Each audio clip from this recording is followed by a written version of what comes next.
Now we come to the next sutta, 9.2.14. Now the Venerable Samidi visited the Venerable Sariputta, saluted him and sat down at one side, and the Venerable Sariputta spoke to him so seated. What Samidi is the basis of purposive thoughts, sankappa vitaka, or sometimes translated as intentional thoughts? And he answered, mentality, materiality, sir, Namarupa. What gives them their variety, the elements, dhatu? What gives rise to them, contact? Wherein have they common ground in feeling? When are they at their best in a state of concentration? What is their master state, mindfulness? What is their still higher state, wisdom? What is their very essence, the giving of liberation?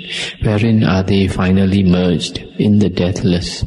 Such Samidi are the questions, and such are your answers. Well done, Samidi. Well have you answered the questions put to you, but be not vain on that account. That's the end of the sutta. This is one of the suttas which is quite deep, and we have to think about it. So, I'll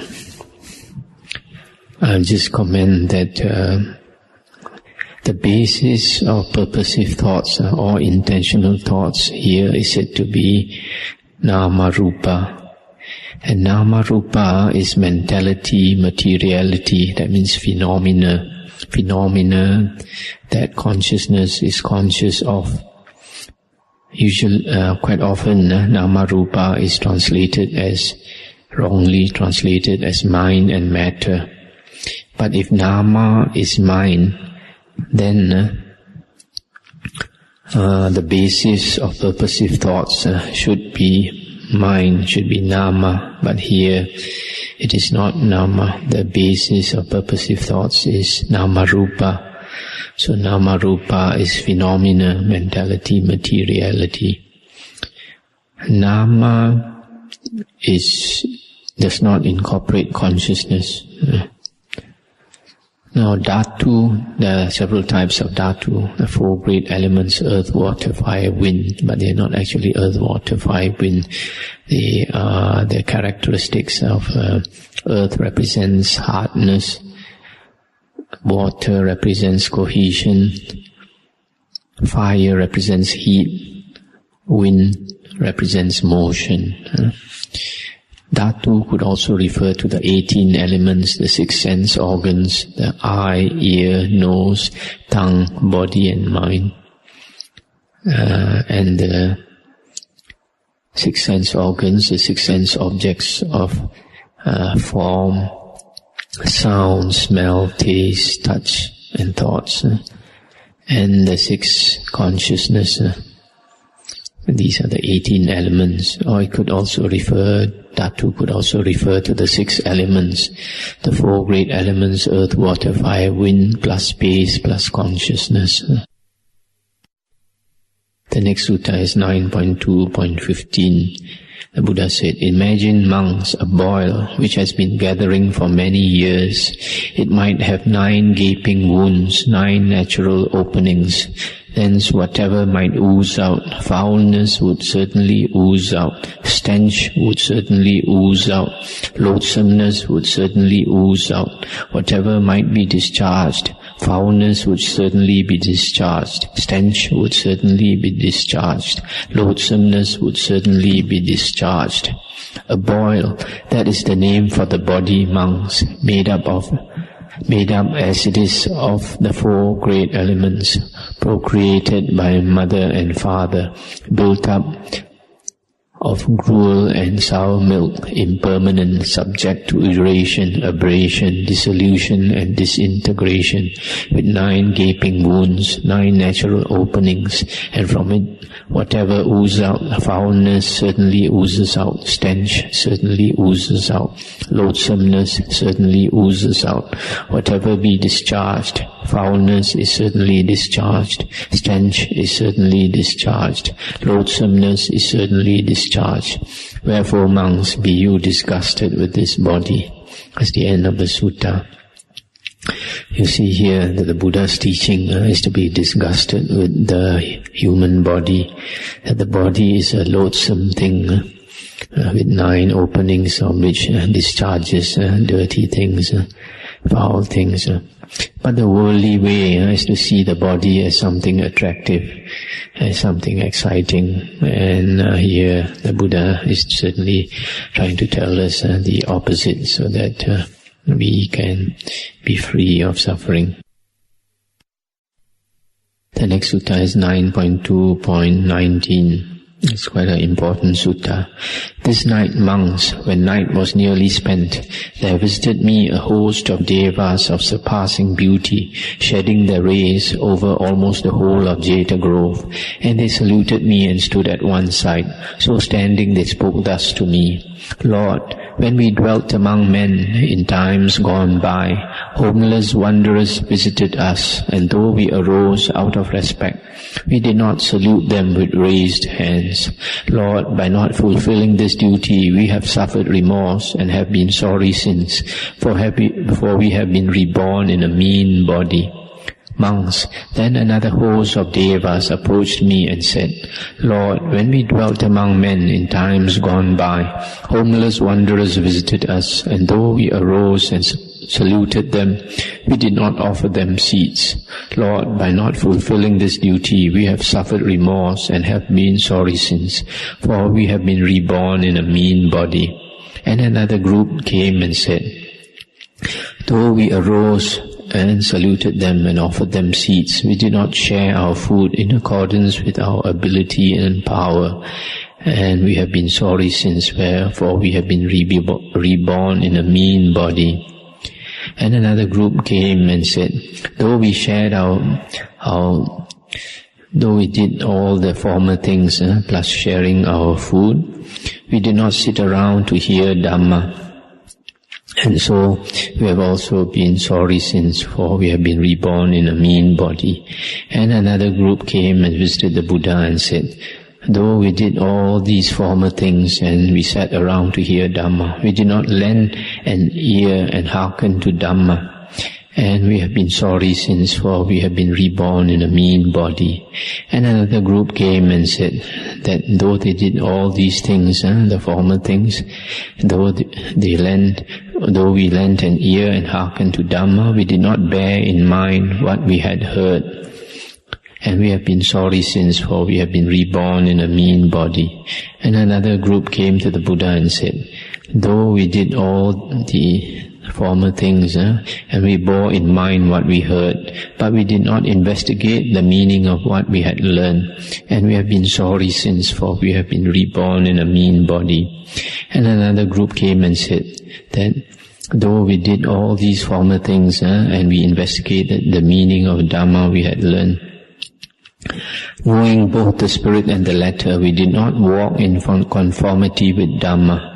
Lord, by not fulfilling this duty, we have suffered remorse and have been sorry since, for we have been reborn in a mean body.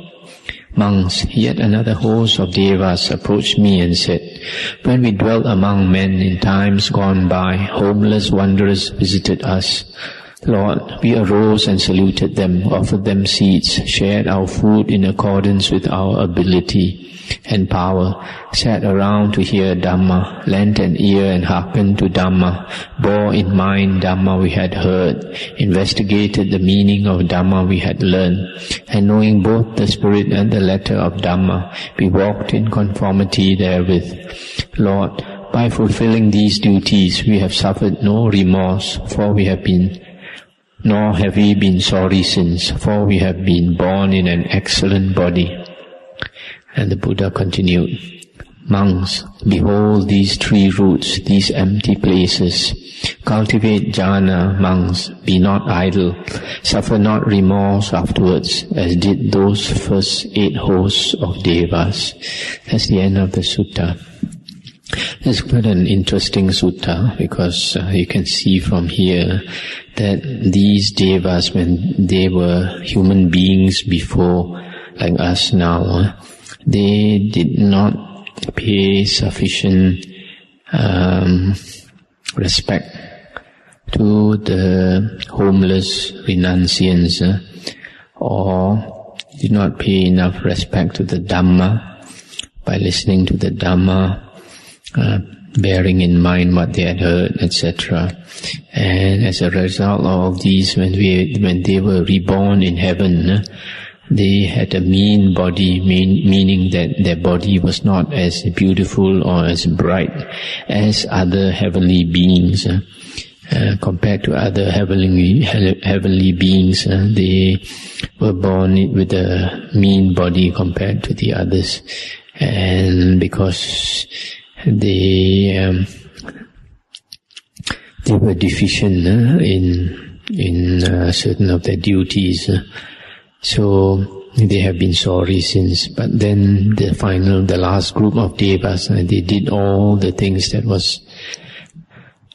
were good, and so they were born in an excellent body, and they had no regrets. And so we should take note of this, that there are certain things that we should do, and certain things that we should not do. And if we carry out all the things that we should do, and avoid all the things that we should not do, then we would have no regret.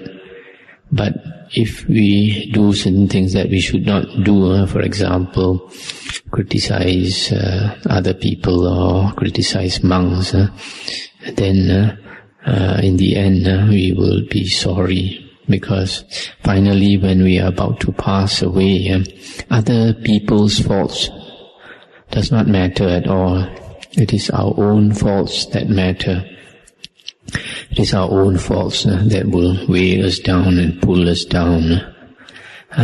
Whereas others' faults, other people have to bear them. So we should not be concerned with other people's faults, but we should be concerned only with our faults. Look within, because we are not responsible for other people, but we are responsible for ourselves. And finally, the Buddha said in the last part, he told his monks to cultivate jhana, jayata. The Pali word is jayata, and it means cultivate jhana. Sometimes some books translate it as practice meditation or meditate, but the actual meaning is to cultivate jhana. So the Buddha, in effect, is telling his disciples that if they cultivate jhana, then they would not suffer remorse afterwards, because jhana is the last factor of the Aryan Eightfold Path. And if a person carries out all the factors, practices all the factors of the Aryan Eightfold Path, which culminates in jhana, then that person would have no regret later. But if we practice the Aryan Eightfold Path insufficiently, without cultivating jhana, if we miss out on any of the 8 factors of the Aryan Eightfold Path, then we would have remorse and we would suffer later, like the devas.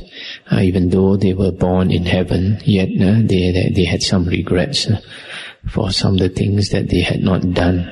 So in the same way, if we carry out the instructions of the Buddha's teachings fully, then we would carry out all the 8 factors of the Aryan Eightfold Path. Sutta 9.2.20 is quite an important sutta. Once when the Exalted One was dwelling near Savatthi at Jeta Grove in Anathapindika's park, the householder Anathapindika visited him, and after saluting sat down at one side.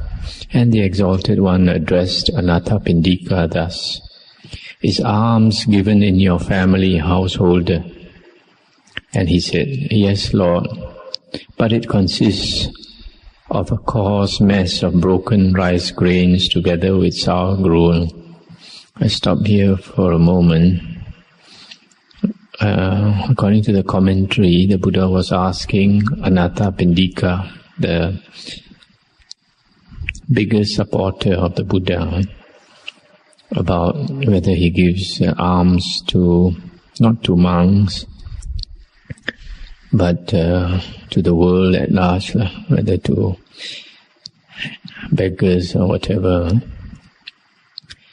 And the Buddha continued, householder, whether one gives coarse alms or choice alms, if one gives unattentively, without respect, not with one's own hand, give what is to be thrown away, and with a view or expectation in the future, then wheresoever that alms-giving bear fruit, his mind will not turn to the enjoyment of excellent food, of fine clothing, of rich carriages, to the enjoyment of the excellencies of the five senses, and one's sons and one's daughters, one's slaves, messengers, and workfolk will have no desire to listen to one, nor lend an ear, nor bring understanding to bear on what one says, and why.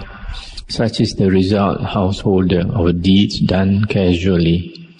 But whether one give coarse alms or choice alms, householder, if one give attentively, sakachang, respectfully, chitikatava, with one's own hand, give other than what is to be thrown away, and without a view or expectation in the future, then wheresoever that alms-giving bear fruit, his mind will turn to the enjoyment of good food, of fine clothing, of rich carriages, of the excellences of the five senses, and one's sons and one's daughters, one's slaves, messengers, and workfolk will desire to listen to one, will lend an ear, and bring understanding to bear on what one says, and why.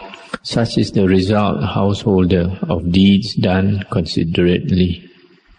I just stop here to comment. Here the Buddha is saying that if one gives, one should give attentively and respectfully, not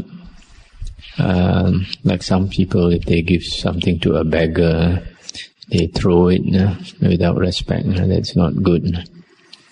With one's own hand, if one is able to, it is best that one does the giving oneself and give other than what is to be thrown away. That means give not something that is too old or something that you don't value at all. And you should also give without an expectation in the future, without thinking of the reward. Then if that, with that kind of giving, then the blessings will be much more. And the Buddha continued, long ago, householder, there lived a Brahmin called Velama. He gave very rich gifts such as these. He gave 84,000 golden bowls filled with silver. He gave 84,000 silver bowls filled with gold. He gave 84,000 copper bowls filled with treasure. He gave 84,000 steeds with trappings of gold, with banners of gold, covered with nets of gold thread. He gave 84,000 chariots, spread with lion skins, tiger skins, leopard skins, saffron-colored blankets, with golden trappings, golden banners, covered with nets of gold thread. He gave 84,000 milk cattle, with tethers of fine jute, with milk pails of silver. He gave 84,000 maidens adorned with jeweled earrings. He gave 84,000 couches spread with fleecy covers, white blankets and woolen flower embroidered coverlets, covered with rugs of antelope skins, with awnings above and crimson cushions at each end. He gave 84,000 lengths of cloth, of finest flax, of finest silk, of finest wool, of finest cotton, and who shall tell of the food and the drink that he gave? Food both hard and soft, sweet meats and syrups. They flowed, it seems, like rivers. Perhaps, householder, you may think thus. Maybe Velama, the Brahmin who made that very rich gift, was someone else. But think not so, for it was I who at that time was Velama, the Brahmin. It was I who made that very rich gift. But when that alms was given householder, there was no one worthy to receive the gift. There was none to sanctify that gift. For though Brahmin Velama gave that very rich gift, greater would have been the fruit thereof had he fed one person of right view. I stop here for a moment. So here the Buddha is saying that long ago he was a Brahmin by the name of Velama, and he gave a lot of things away. 84,000 golden bowls filled with silver, 84,000 silver bowls filled with gold, 84,000 copper bowls filled with treasure, etc., etc., horses and chariots and clothings and slaves and cattle, etc. This figure 84,000 does not exactly mean 84,000, but it signifies a very great number in that range of 84,000. So the Buddha is saying, although he gave so much away, yet there was no one worthy to receive the gift. All the people at that time were putujanas, ordinary people, because there was no Dhamma in the world. There being no Dhamma in the world, the people were ordinary people. So the Buddha said, in spite of all that gifts that he gave, so much, greater would have been the merit or the blessings had he fed one person with right view. A person with right view is an Arya. That means here, it means a Sotapanna. Sotapanna, one with either who has attained the first path or the first fruition.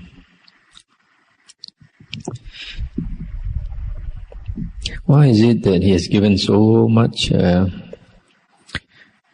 gifts, so much charity, yet he says there was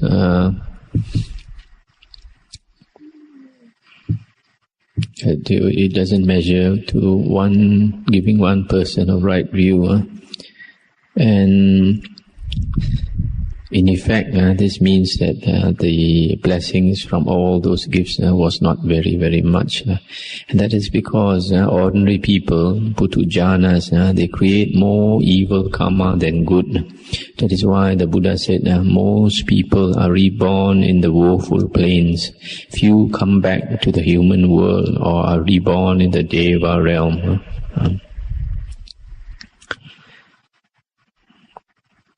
But if one can give to an Arya, then the fruit would be very, very much. Then the Buddha continued, though he gave that very rich gift, although he fed 100 persons of right view, that means Sotapanna, greater would have been the fruit fed once returner Sakadagamin, a second fruition person. Though he gave that very rich gift, although he fed 100 once returners, greater would have been the fruit thereof had he fed one non-returner Anagamin, third fruition person. Though he fed 100 non-returners Anagamins, greater would have been the fruit thereof had he fed one Arahant, fourth fruition Arya. Though he fed 100 Arahants, greater would have been the fruit thereof had he fed one Pacheka Buddha. Though he fed 100 Pacheka Buddhas, greater would have been the fruit thereof had he fed one Tathagata Arahant Sammasambuddha. Though he fed the Sangha of monks with the Buddha at the head, greater would have been the fruit thereof had he built a monastery for the use of the monks of the Sangha of the surrounding country. Though he built a monastery, greater would have been the fruit if he took refuge in the Buddha, Dhamma and Sangha. Though with pious heart he took refuge in the Buddha, Dhamma and the Sangha, Greater would have been the fruit thereof had he with pious heart undertaken to keep the precepts, abstention from taking life, from taking what is not given, from adultery, from lying, from intoxicating liquor, the cause of sloth.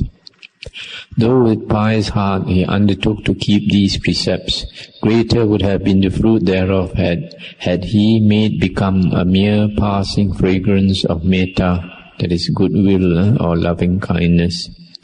Though he may become just the fragrance of metta, greater would have been the fruit thereof had he made become just for a finger snap the thought of impermanence. And that's the end of the sutta.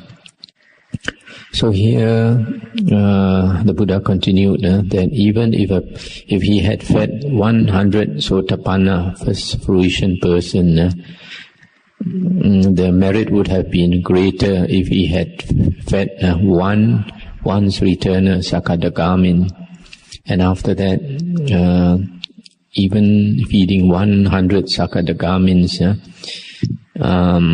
is less than the blessings of feeding one non-returner Anagamin, and feeding 100 non-returners is less than the merit of feeding one Arahant.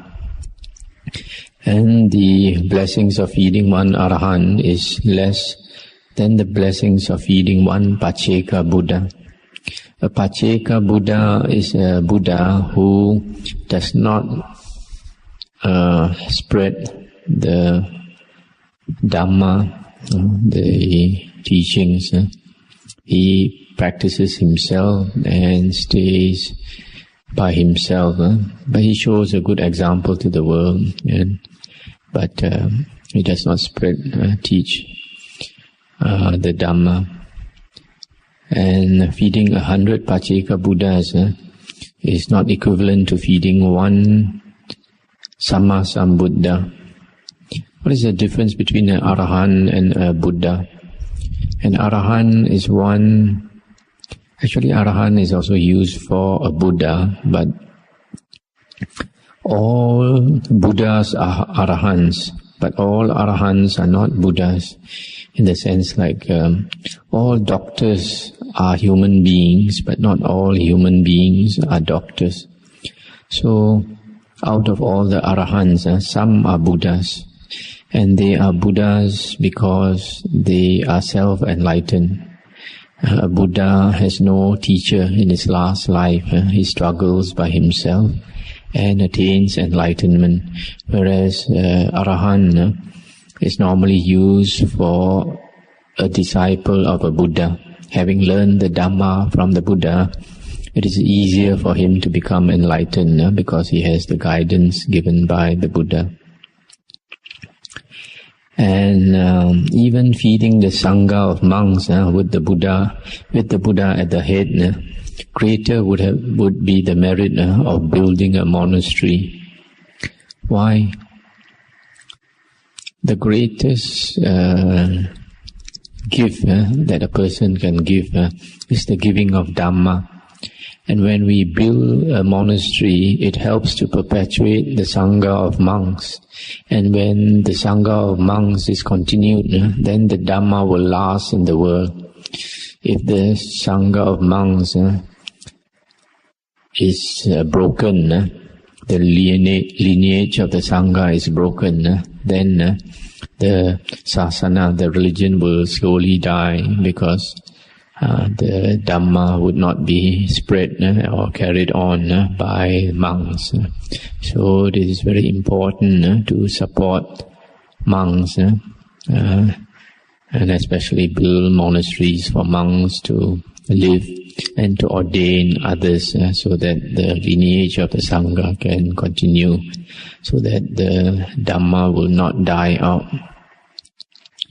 And building a monastery is not equivalent to taking refuge.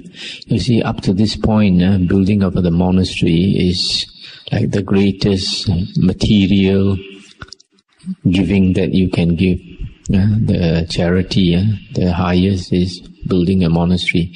After this point, it is self-cultivation. self-cultivation, because cultivating oneself is different from giving. In giving, in making offerings, we are getting worldly merit, which brings us to a good rebirth, perhaps rebirth as a deva, heavenly being, or a human. But it does not get us out of the round of rebirths. To get us out of the round of rebirths, we have to cultivate ourselves. We have to practice the Aryan Eightfold Path. Namely, can also said to be three things: Sila, Samadhi, Panya, moral conduct, concentration, and wisdom. And this, in Chinese, if we cultivate ourselves, we get Kongte, spiritual merit. Whereas if we do charity, we do giving, that only gives us Futa. Futa is worldly blessings. Does not really take us out of samsara. So the first step in cultivating ourselves is to take refuge in the Buddha, Dhamma, and Sangha. Rely on the Buddha, Dhamma, and Sangha. And greater than that is the merit of cultivating the precepts, keeping the precepts. Greater than that is the merit of practicing metta, loving kindness or goodwill. And greater than that is the thought of impermanence. Now this is all that is shown in this sutta. But there is another sutta in the Digha Nikaya, sutta number 5, called the Kutta Danta Sutta, where this list continues. Making become the thought of impermanence means in that sutta, it means that one renounces, becomes a renunciant or a monk. And after that, greater than the merit of renouncing is attaining the jhanas, attaining the meditative absorptions, the concentrations, jhanas. And greater than that is attaining the various abhinya, higher knowledges, the supernormal powers, the psychic powers, up to arahanthood. The attainment of arahanthood is the greatest merit that one can attain. Now, a lot of people, if we don't understand a sutta like this, Dhamma like this, we think that it is very, very important to do charity only. Charity is important because it helps us to get a good rebirth instead of getting a rebirth in the woeful plains. But if we understand the Dhamma, then we should not stop there. We should cultivate ourselves.